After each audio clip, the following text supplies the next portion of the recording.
Well, good morning. Hope you're having a great day. And we'll just see here if I get started this morning. Last couple of times I had to start over again. So here we go. Here we go. Okay, we got it right. Annette, good morning to you. Nice to see you on this morning with us. And Nick, good morning. And John, good morning to you. Andrea and Donna, Jeanette, Rosa, good morning. And Mike, good morning to you.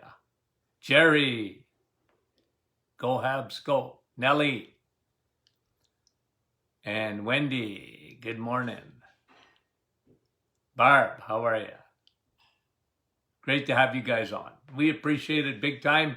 Barbara, Nova Scotia, and Joy, good morning to you. And our faithful are watching and some new folks here. If this is the first time on, why don't you just give me a wave or a hello?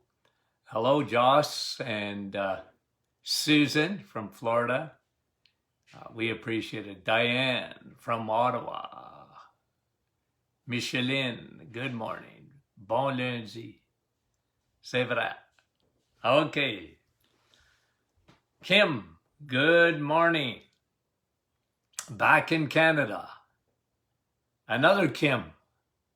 Good morning, Kim. And Jeanette.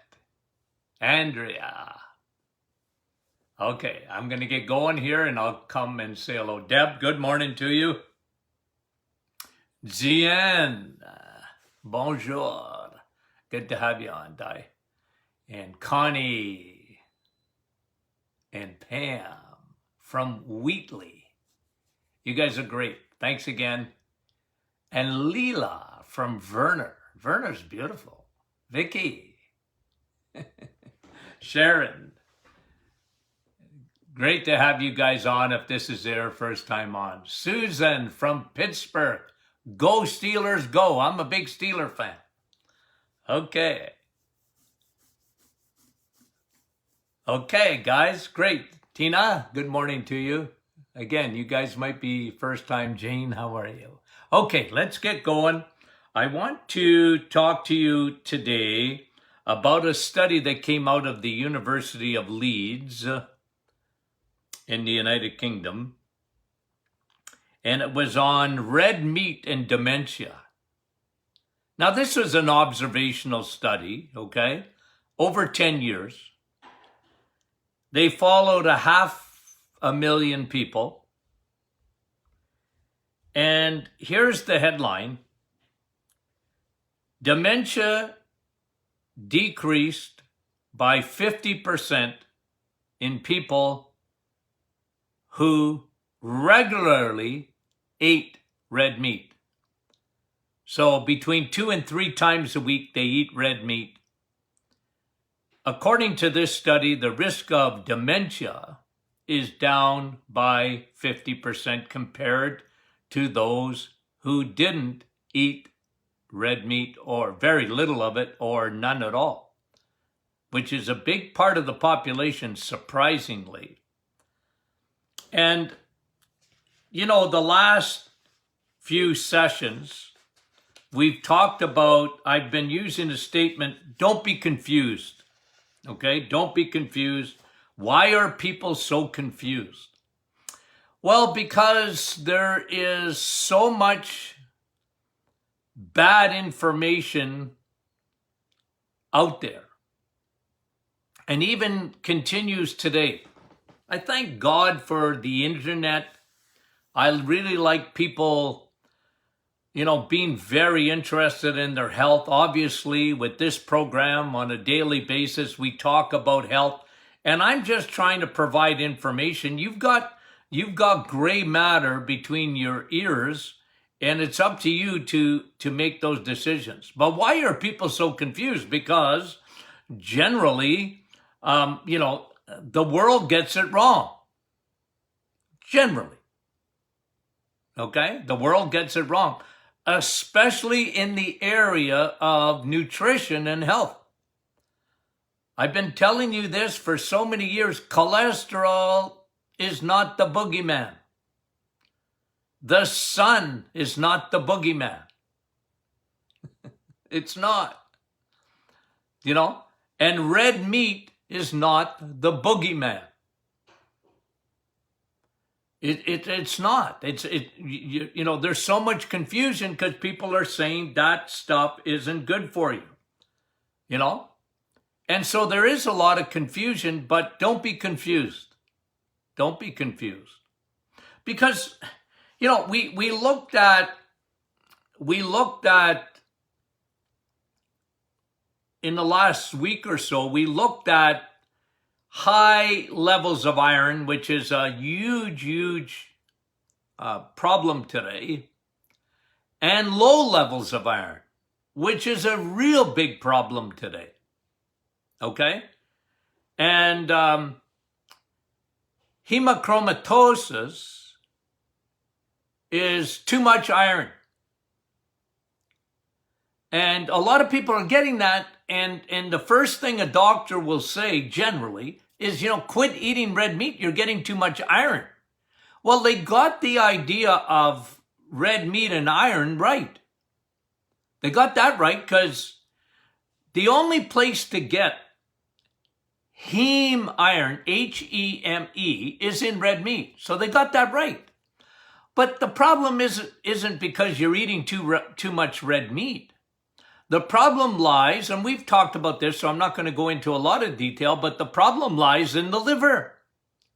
The liver gets all gummed up, and the liver cannot chelate the iron. How did the liver get gummed up? The liver, the parking lot, the minivan that's stuffed up, can't put another suitcase in it. Right? The suitcase, the liver. How does that get gummed up? Why do we see so much problem with hemochromatosis? Because people are eating too many carbohydrates and too much sugar, because that's what happens when the body has to store those carbs and sugars. The liver gets full. And a lot of people react to that by they can't filter out the iron, and they, you know, the solution for the doctors, and I get it, I understand why they say it, is, well, you need to get your blood out of your body. Like go and get your blood out of your body. And a lot of times that's what they do to lower the amount of iron in the blood. On the opposite end of that scale is low iron. And I just want to say this. Most young people today, I'm not saying all of them, but most, and especially young ladies, they've got too little iron. They don't eat red meat. It's amazing the young people today have been indoctrinated. And, you know, they've got their phones and they got their information at their fingertips, you know, unlike when I was a kid. You know, they get instant information, but a lot of it is indoctrination. And, you know, red meat must be bad. Why? Because, you know, 99% of the gurus on the internet and the media and the dietitians, well, red meat. Yeah, you don't want to be eating that. But without red meat, you're not getting heme iron. And a lot of them are borderline anemic. A lot of them, borderline anemic. Plus, ladies, young women with menses, loss of blood. They never replace that properly. There's so many today with hormonal issues, too much estrogen, and periods, bad ones, bad cramping with estrogen dominance. And that's a whole other topic, but It was amazing how many thousands and thousands of young people I would see over the years. And it's worse and worse and worse. Their diets are upside down. They're heavy on grains and heavy on soy. You know that almost all packaged goods, when I talk about vegetable oils, the worst one is the soy oil they use. And it's the most popular one. It's very inexpensive. It does the trick for the food industry. And young people live on that kind of stuff. And they're told that the plant kingdom is better than the animal kingdom. Be very careful with the animal kingdom because you're going to have cholesterol. You're going to get fat and saturated fat. That's no good for you. You need PUFAs, polyunsaturated fatty acids. So they you know, you don't get this, guys. You don't get this fat by eating fat. You get this fat by eating sugar and carbs and grains and soy oils and PUFAs, polyunsaturated fatty acids. That's what creates fat in the body. And if you don't believe me, look around. Now, I know the world's a little bit upside down, you know, especially in Canada, because we're not open yet. But if you know, I don't know if the malls will ever open again. But if they do, go and look. Look at people.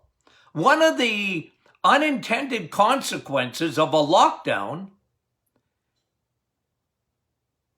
not only mental health and all this and that, it's the amount of food people are eating. They're bored stiff. This is a catastrophe. With people, we're too big already. And we're loading up on comfort foods and carbs and forgetting about red meat. Look, guys, all meat is good. Red meat is better. All meat is good, but red meat is better. And the study in Leeds is just showing, and you know, it's buried. You wouldn't believe if I didn't have a service sending me these studies, you'd never find these things. People, the media are complicit. It doesn't follow their narrative, so you rarely ever hear about it. Don't be confused. Don't be confused. So, you know, I just want to remind you, okay, in this soon-to-be podcast and live here, I want to remind you, without red meat, you get no B12. And it's one of the principles that I stand on. One, your body cannot be healthy without B12. It just can't. Now, you're not going to die immediately from low B12. Okay, you're not gonna drop dead on the spot. Oh, my B12's low, I drop dead. No, but every aspect of your body needs B12. You know, people talk, oh, doc, should I take a B vitamin? Nah, I'd rather you eat it.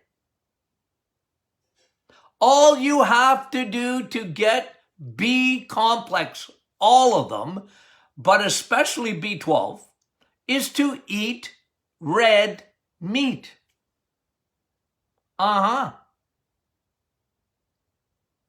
It's not complicated. B12, Your body doesn't work. Your brain doesn't work without B12.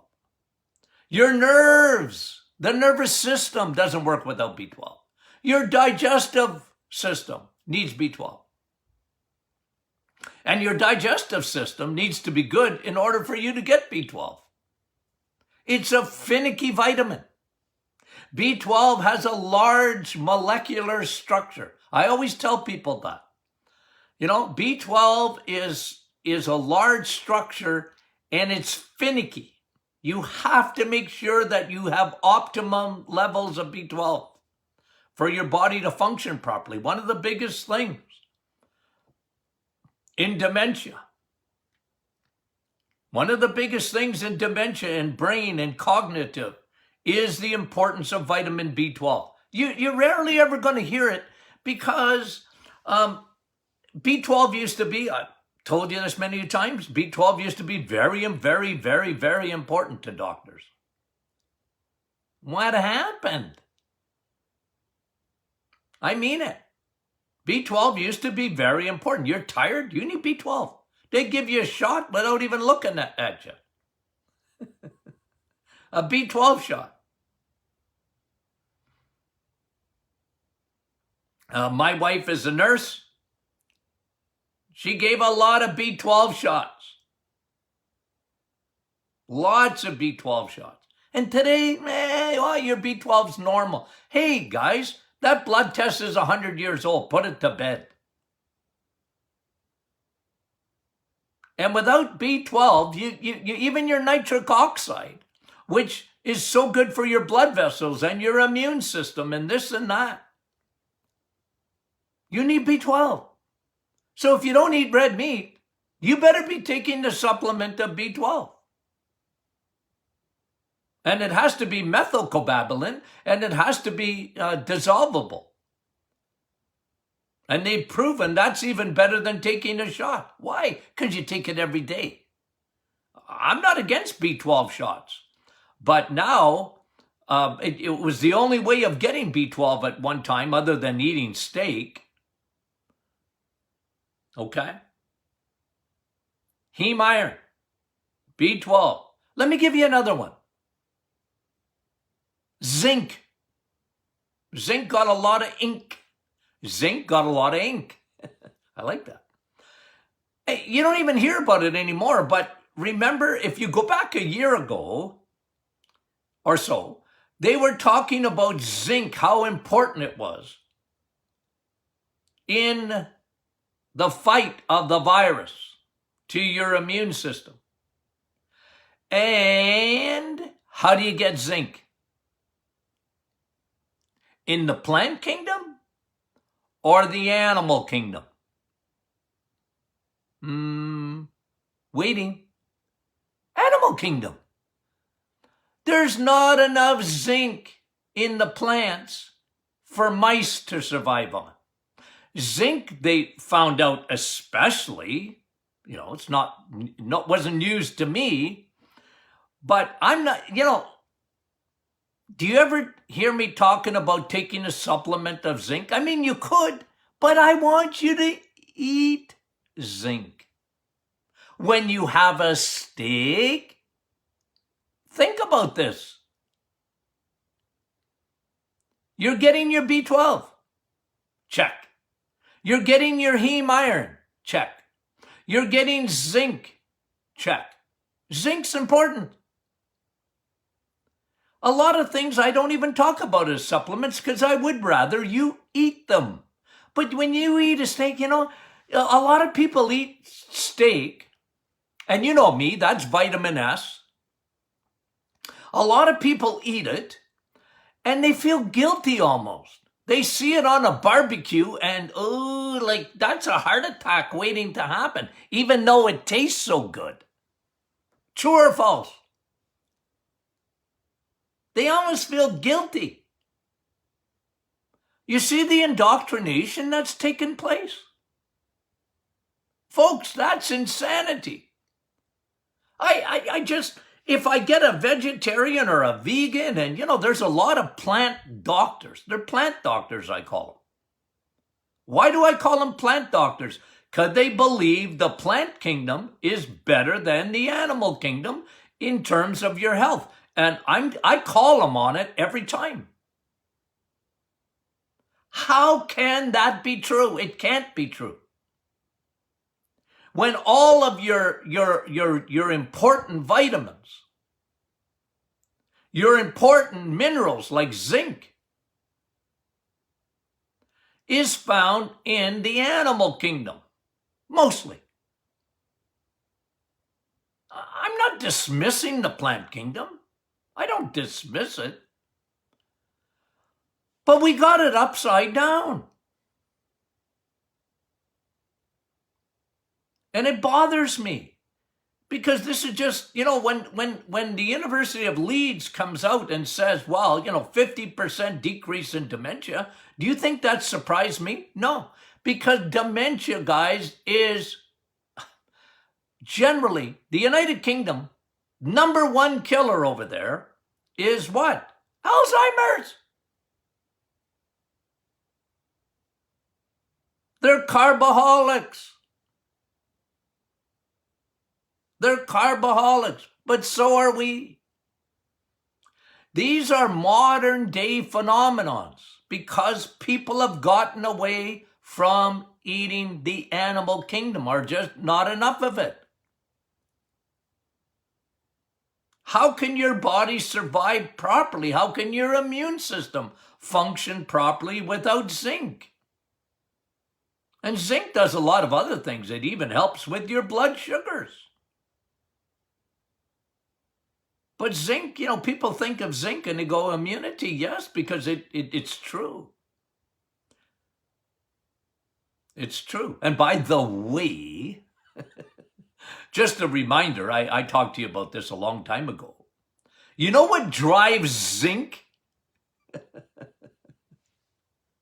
inside your cell where it really protects your immune system?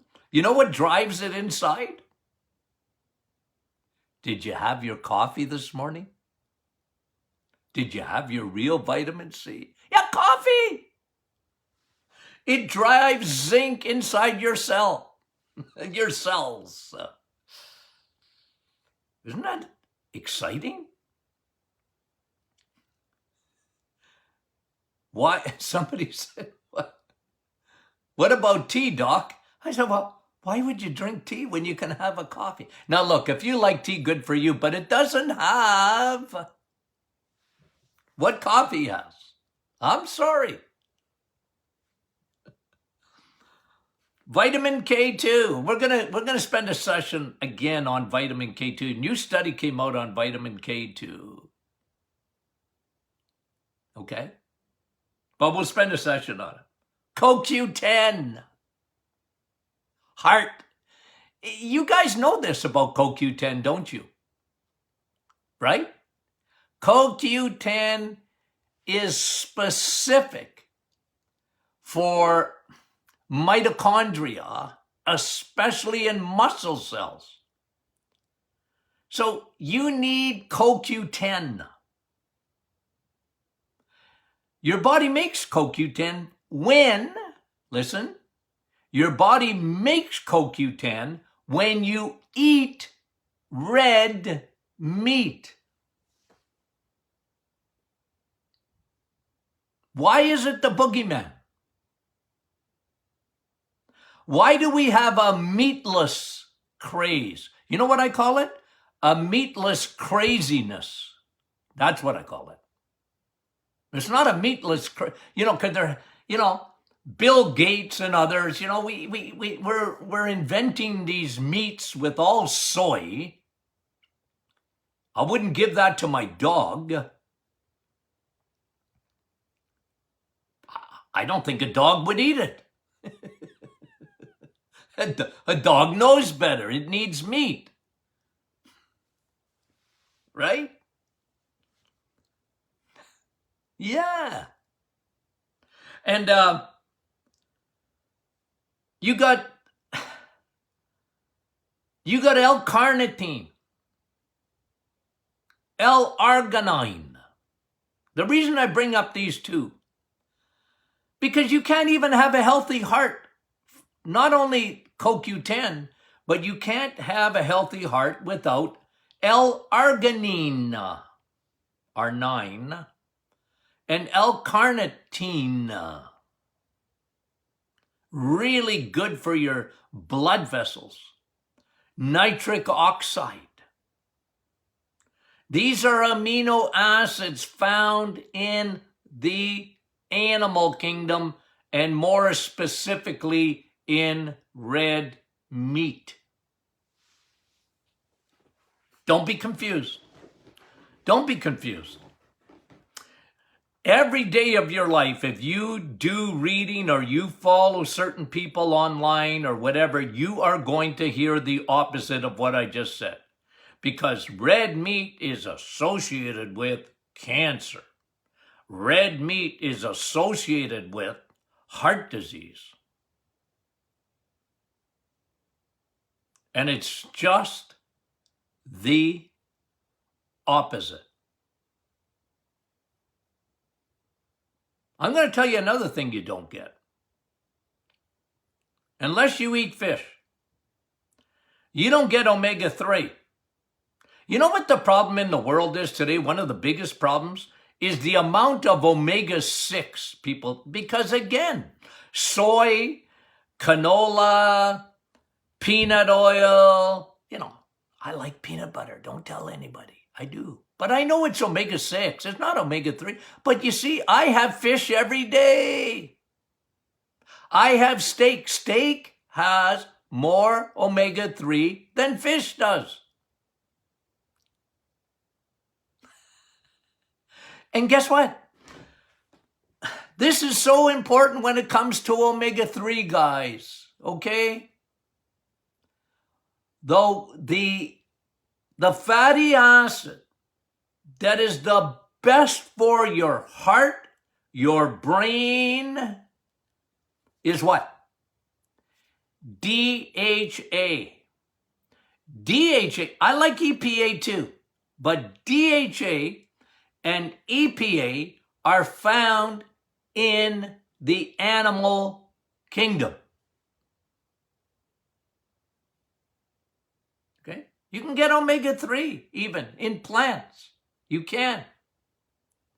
But they're not the long-chain fatty acids. The long-chain fatty acids are much more bioavailable, meaning your body likes it better, it absorbs it better, and your brain is mostly made up of fat. I've told you that 1,000 times. Your brain is, I'm showing here, okay, for those who will be on a podcast later, I'm showing fat, okay? This could be your brain. No, but really, guys, fat, your brain is made up of fat. It's made up of cholesterol. It's made up of DHA. No wonder brains shrink. You want your brain to shrink? You ever see, you probably never have, but if you get a brain, you could probably Google it, on autopsy of dementia or Alzheimer's. That brain is shrinkled up like a prune. And the biggest reason for that is they were sugarholics, they were carboholics. Shrinks the brain. Not enough B12 shrinks the brain. Not enough cholesterol shrinks the brain. Not enough DHA shrinks the brain. Now, I'm not personally a fish eater, but I take fish every day in a capsule. For me, I love DHA. And I eat a lot of steak. Roast beef too, and hamburger is good for you too, okay? When I say steak, it's because it's vitamin S. But these things, guys, are science. It's science. You can't, you can't undo. And what they do is they don't talk about it. They only talk about the negative, but you can't undo the truth. You can't undo it. You can't just say, well, you know what? Yeah, there's B12 in red meat and it's not found in the plant kingdom, but that's not important. Yes, it is. It's extremely important. So I brought you this study this morning. I flagged it. And I always wait a few days to see if I pick it up on the mainstream media. Well, good luck with that. Good luck with that. In the old days of newspapers, you remember that? It would be buried on page, way in the back, so people don't read it. Never be a headline. The headlines in the media would be, red meat causes cancer. Red meat gives you cholesterol, which causes heart disease. Just the opposite. Just the opposite. Cancer hates steak. Hates it.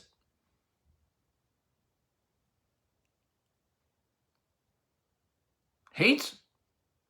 Okay. Yep. So, wanted to read this too, I think. Just on teenagers not eating enough steak, okay? Let me just give you the headlines. Not eating enough red meat. Mount Sinai Hospital in New York said doctors are worried they have such a low heart rate. Now, it's good not to have a real high heart rate, obviously, but it's not good to have a real low heart rate either. And they're blaming that on too little iron. Too little iron, the heme iron that you get in red meat, because young people are not eating it. Crazy, isn't it? Okay. So we got some great topics coming up this week. Sure appreciate your attention. Thank you for joining the Martin Clinic Facebook group. We appreciate it. Thousands upon thousands in that community. Invite your friends and family. We appreciate that group. It's really good. People are educated in there. They know a lot about nutrition. I like it because a lot of times I don't have to answer the question. You guys answer the question. Lots of good testimonies in there on the reset too. Okay? So, love you guys. Talk to you soon.